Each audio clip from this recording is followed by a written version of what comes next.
America Venezuela మధ్య మరొకసారి high tension కనిపిస్తోంది. వెనుజులాకు చెందినటువంటి ఒక షిప్ పై అమెరికా దళాలు దాడి చేశాయి. డ్రగ్స్ను తరలిస్తున్నారన్న కారణంతో ఈ దాడి చేసినట్లుగా అమెరికా పేర్కొంది. అమెరికా దాడిలో 4 మృతి చెందారు. ఇందుకు సంబంధించి ఒక వీడియోను కూడా అమెరికా రిలీజ్ చేసింది. US defence secretary Peter Hegseth దీనికి సంబంధించి వీడియోను రిలీజ్ చేసి వివరాలను బయటకు చెప్పడం జరిగింది. మనం స్క్రీన్లో చూస్తున్నాం. అమెరికా చేసినటువంటి దాడిలో పూర్తిగా ధ్వంసమైనటువంటి ఒక బోట్ని మనం చూస్తున్నాం. ఆ బోట్లో 4 ఉన్నట్లుగా తెలుస్తోంది. వాళ్ళు 4 కూడా డ్రగ్ పెడ్లర్స్ అంటూ అమెరికా చెప్తోంది. అలాగే ఆ బోట్ నిండా డ్రగ్స్ ఉన్నాయని, ఆ డ్రగ్స్ని అమెరికాకు తీసుకొస్తుండగా, వెనజులా నుంచి అమెరికాకు తీసుకొస్తుండగా ఒక్కసారిగా అమెరికా రక్షణ దళాలు ఆ బోటు మీద దాడి చేశాయని, ఆ స్పీడ్ బోట్ని ధ్వంసం చేశాయంటూ తెలుస్తుంది. మనం చూస్తున్నాం చాలా వేగంగా దూసుకుపోతున్నటువంటి ఆ స్పీడ్ బోట్ ఒక్కసారిగా బ్లాస్ట్ అయిపోయింది. ఎటువైపు నుంచి ఏ బాంబు వచ్చి పడిందో కూడా మనకి తెలియడం లేదు. అమెరికా చేసినటువంటి ఆ దాడిలో ఒక్కసారిగా బోట్ బ్లాస్ట్ అయిపోయింది. క్లియర్గా కనిపిస్తోంది మనకి.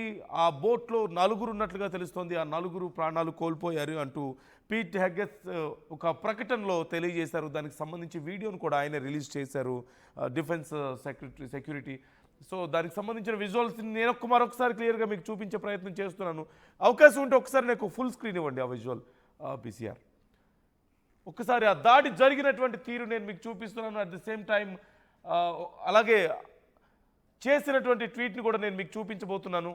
మనం చూస్తున్నాం పూర్తిగా ఒక్కసారిగా ఏదో సినిమాల్లో చూపించినట్లుగానే పూర్తిగా ధ్వంసం అయిపోవడాన్ని మనం చూడొచ్చు. ఆ బోట్ తునాతునకలైపోయింది. కనీసం బోట్ ఆనవాళ్ళు కూడా ఎక్కడ మనకు కనిపించడం లేదు. ఆ బోట్లో భారీగా డ్రగ్స్ ఉన్నాయని, ఆ బోట్లో 4 డ్రగ్ పెడ్లర్స్ ఉన్నారని, అవన్నీ కూడా అమెరికాకి తీసుకొస్తున్న సందర్భంలో మనం చూస్తున్నాం. చాలా వేగంగా వెళ్తున్నటువంటి బోట్ మీద ఒక్కసారిగా స్ట్రైక్ అవ్వడాన్ని మనం చూడొచ్చు. ప్రాంతం అంతా కూడా పూర్తిగా దగ్ధమైపోయింది. ఎగిసిపడుతున్నటువంటి ఆ పొగని మనం చూస్తున్నాం, ఆ మంటల్ని మనం చూడొచ్చు. ఆ తర్వాత అసలు బోట్ పూర్తిగా నామరూపాలు లేకుండా కాలిపోవడాన్ని మనం గమనించవచ్చు. నేను చూపిస్తున్నటువంటి ఈ విజువల్స్ కానీ, చెప్తున్న వార్త కానీ కొంచెం సున్నిత మనస్కులు కలవరపడవచ్చు, వినడానికి కష్టంగా ఉండొచ్చు. కానీ వార్తను మీకు పూర్తిగా చేరవేయడమే మా ఉద్దేశం. US description is advised. జాగ్రత్తలు తీసుకోవాలంటూ ఆర్టీవీ మీకు సూచిస్తుంది. మరోపక్క మనం చూస్తున్నాం పీట్ హెగ్సెత్ చేసినటువంటి పోస్ట్ని మనం చూడొచ్చు. Security of war Pete Hegseth అంటూ ఒక పోస్ట్ మనం చూస్తున్నాం. Earlier this morning on president Trump's orders. President Trump ఆర్డర్స్లోనే ఇది జరిగింది అంటున్నారు. I directed a lethal and kinetic strike on narco-trafficking vessels affiliated with the designated terrorist organizations అంటూ ఆయన చేసినటువంటి మనం చూడొచ్చు. క్లియర్గా ఆయన చేసినటువంటి ఒక ట్వీట్ని మనం చూస్తున్నాం. అలాగే ఆ వీడియోను కూడా పోస్ట్ చేశారు, మనకు క్లియర్గా కనిపిస్తోంది. సో ఇది ఇక్కడితో ఆగుతుందా అంటే చెప్పలేని పరిస్థితి. మున్ముందు పూర్తిగా వెనుజులాను హస్తగతం చేసుకోవాలి అనేది అమెరికా ప్లాన్గా మనకు కనిపిస్తుంది. అయితే ఇక్కడ 2 కోణాలు మనం చూడాలి. ఒకటి, వెనుజులా అధ్యక్షుడు నికోలస్ మదురో భారీ ఎత్తున డ్రగ్స్ని అమెరికాలో డంప్ చేస్తున్నాడని, అమెరికాలో శాంతి భద్రతలు దెబ్బతినడానికి మదురోనే కారణం అని, అమెరికా ఈ వెనుజులాని లేకుండా చేస్తానంటూ ట్రంప్ చేస్తున్నటువంటి కామెంట్స్ మనం చాలా సందర్భాల్లో చూసాం. బట్ బిఫోర్ దట్ దీంట్లో మరొక కోణం కూడా ఉంది అనే అభిప్రాయాలు చాలా వ్యక్తం అవుతున్నాయి. అదేంటి అంటే, వెనిజులాలో ఉన్నటువంటి ఈ రేర్ ఎర్త్ మెటల్స్ కానీ, ఖనిజాలు కానీ, ముఖ్యంగా ఆయిల్, గ్యాస్, ఇవన్నీ కూడా అంటే ప్రకృతి సిద్ధంగా అక్కడ ఉన్నటువంటి ఎన్నో ప్రకృతి వనరులు అమెరికాకి చెందాలి అంటూ ట్రంప్ గతంలో చేసినటువంటి వ్యాఖ్యలను కూడా మనం మర్చిపోకూడదు. అయితే అసలు ఉద్దేశం ఖచ్చితంగా అక్కడ ఉన్నటువంటి ఆ సంపదను దోచుకోవడమే. అది అమెరికాకు చెందింది, అమెరికా దగ్గర ఉండాలి, అమెరికా లాంటి పవర్ఫుల్ దేశాల కింద ఉండాలి అలాంటి ప్రకృతి సంపద అంతా కూడా. వెనిజులాకి అర్హత లేదు అంటూ గతంలో ట్రంప్ చేసినటువంటి వ్యాఖ్యలు మనం మర్చిపోకూడదు. సో వాటి కోసం ఇదంతా ట్రంప్ చేస్తున్నారని, వెనిజులాను పూర్తిగా అసలు హస్తగతం చేసుకోవాలని ప్రయత్నిస్తున్నారని, సైనిక చర్యకు సిద్ధమవుతున్నారని పెద్ద చర్చ జరుగుతోంది. అయితే ట్రంప్ అధికారులు ఎవరు కూడా ఆయన డిస్కస్ చేస్తున్న సమయంలో ఎవరూ కూడా దీనికి సంసిద్ధంగా లేరు అంటూ తెలుస్తోంది. ఇలా చేయడం వల్ల లాటిన్ అమెరికా దేశాలు మద్దతు తగ్గిపోతుందని, అమెరికాకు వ్యతిరేకంగా మారే అవకాశం ఉందని అభిప్రాయాలు చాలామంది వ్యక్తం చేశారట. అట్ ది సేమ్ టైం ఆ సమయం వాళ్ళు అలా చెప్పిన సమయంలో అమెరికా గతంలో పనామా మీద 1989లో పనామా మీద, అలాగే గ్రెనడా మీద 1982లో సైనిక చర్యలను ట్రంప్ గుర్తు చేశారట. అప్పుడు చేసినప్పుడు లేదు ఇప్పుడు ఎందుకు చేయకూడదు, నేను చేస్తాను చేసి తీరుతాను అంటూ ఆయన ప్రకటించారంటూ కూడా తెలుస్తోంది. ఈ నేపథ్యంలో తీవ్ర ఉద్రిక్తత పరిస్థితులు కనిపిస్తున్నాయి. మరోవైపు వెనిజులా వైపు ఎక్కుపెట్టినటువంటి అమెరికాకు సంబంధించినటువంటి ఆయుధాలను మనం మర్చిపోకూడదు. ఈ మధ్య చోటు చేసుకున్నటువంటి తీవ్ర ఉద్రిక్త పరిస్థితులు మనకి గుర్తున్నాయి. అమెరికాకు చెందినటువంటి యుద్ధ నౌకలు వెనిజులా వైపు వెళ్ళడం, భారీగా ఆయుధాలను కలిగి ఉండడం, ఆ నౌకలన్నీ కూడా మేము వెనిజులాని హస్తగతం చేసుకుంటాం, మా దేశానికి నష్టం చేస్తున్నారంటూ ట్రంప్ ప్రకటించడం, ఇవన్నీ మనం చూస్తూనే ఉన్నాం. వెనిజులా కూడా వెనక్కి తగ్గిన పరిస్థితి మనకు కనిపిస్తుంది. మేము కూడా యుద్ధానికి సిద్ధం అంటూ వెనిజులా ప్రకటిస్తున్నటువంటి సందర్భాన్ని మనం చూస్తున్నాం. కానీ వెనిజులా నిజంగా యుద్ధం చేయగలుగుతుందా అంటే లేదు. అమెరికాతో పోల్చుకుంటే ఏ విషయంలో కూడా వెనిజులా సైనిక శక్తి సరిపోదు.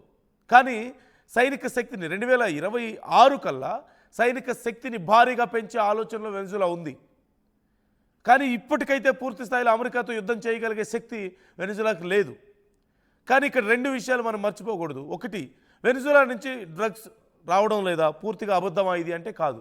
వెనిజులా నుంచి డ్రగ్స్ వస్తున్నమాట వాస్తవం.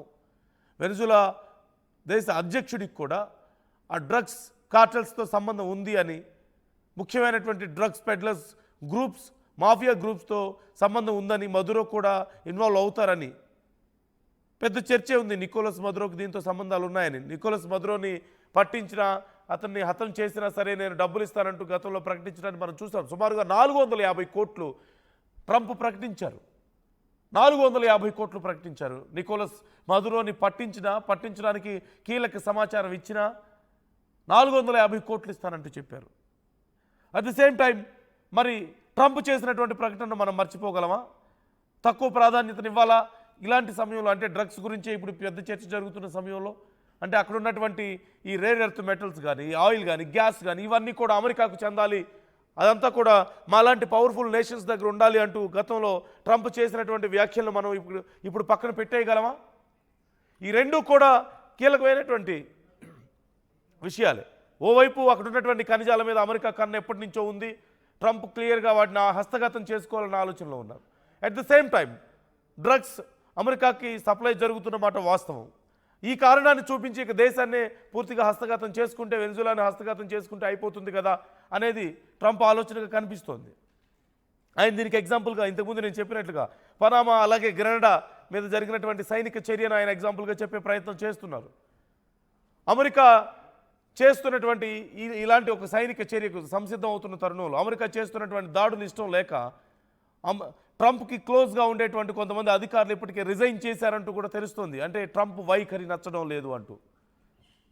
మరోవైపు లాటిన్ అమెరికా దేశాల మద్దతు అమెరికాకు తగ్గిపోతున్నటువంటి వాదనలు వినిపిస్తున్నాయి. లాటిన్ అమెరికా దేశాలు గతంలోనే వ్యతిరేకించాయి. పూర్తిగా నేను ఆక్యుపై చేసేసుకుంటాను, ఇక వెనిజులాను లేకుండా చేస్తాను, వెనిజులా మీద నేను సైనిక చర్యకు సిద్ధమవుతున్నాను అంటూ అమెరికా ప్రకటించడం, ట్రంప్ ప్రకటించిన నేపథ్యంలో లాటిన్ అమెరికా దేశాల నుంచి గతంలోనే తీవ్రమైనటువంటి వ్యతిరేకత వచ్చింది. మరి ఇప్పుడు రోజు రోజుకి ఉద్రిక్త పరిస్థితులు నెలకొంటున్న సమయంలో ఏం జరగబోతుంది అనేటువంటి ఉత్కంఠ, భయం అందరిలోనే ఉంది. ఇదంతా ఒక ఎత్తు అయితే, మరి హమాస్ మీద దాడులు లేకుండా నేను చేస్తున్నాను, హమాస్కి ఇజ్రాయెల్కి మధ్య ఉన్నటువంటి దాడుల్ని నేను ఆపేస్తున్నాను అని చెప్తున్నటువంటి ట్రంప్ ఎందుకని వెనిజులా మీద మాత్రం తీవ్ర స్థాయిలో విరుచుకుపడుతున్నారు అనేది ఇక్కడ వచ్చేటువంటి మరొక ప్రశ్న. అంటే అక్కడ శాంతిని నెలకొల్పుతున్నానని చెప్పి, అక్కడ పీస్ కోసం నేను కష్టపడుతున్నానని చెప్పి, ఇక్కడ మాత్రం సైనిక చర్యకు సిద్ధం అవ్వడాన్ని మనం శాంతికి నెలకొల్పడానికి చేసే ప్రయత్నంగానే చూడాలా? మీ అభిప్రాయాలను నాతో పంచుకునే ప్రయత్నం చేయండి, కామెంట్ చేయండి.